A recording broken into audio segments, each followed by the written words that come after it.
de nouveautés cette année. La première, c'est que le salon s'est encore plus agrandi par rapport à l'année dernière. Nous avons une demande très très forte de la part des professionnels.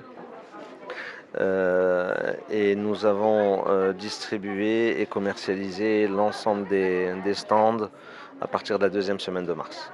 Donc je pense que cette demande vient premièrement du projet qui se consolide et de sa notoriété, mais aussi alhamdoulilah, la bonne année agricole qui s'annonce et qui fait que nous avons réuni le consensus de beaucoup de professionnels.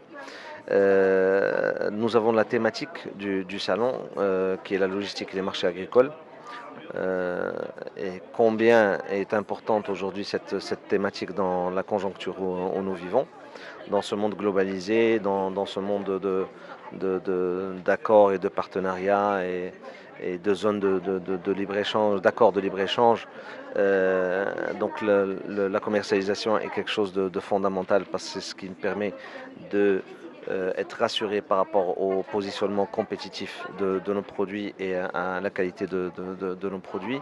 Et les marchés agricoles aujourd'hui, dans ce monde globalisé, ne peuvent pas être abordés sans des questions logistiques. Tangemed aujourd'hui s'inscrit dans une approche inclusive dans laquelle l'ensemble des acteurs de la chaîne logistique doivent être impliqués aussi bien dans la prise de décision, dans le suivi de réalisation, le reporting, que dans le contrôle des autres process qui constituent l'exportation.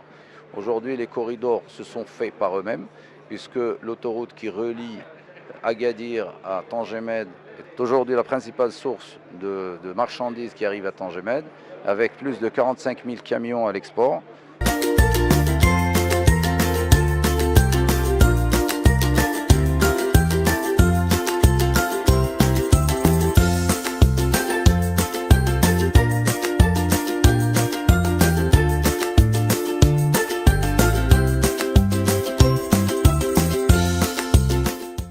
Avant de travailler l'idée elle-même, on a tenu à vérifier 3 ou 4 points qui sont importants. Un, le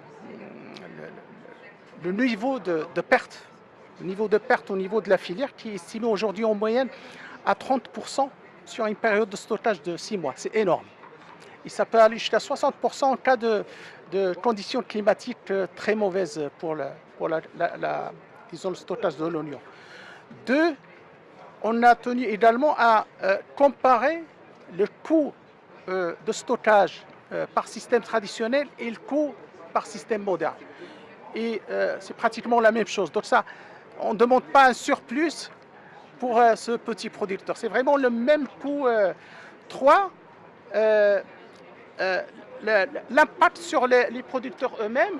Et on a montré aussi à travers cette étude qu'aujourd'hui, ce petit producteur, dans le cadre du système de stockage traditionnel, il gagne 1 dirham maximum au kilo, alors que grâce à cette unité, il peut tripler son gain au kilo.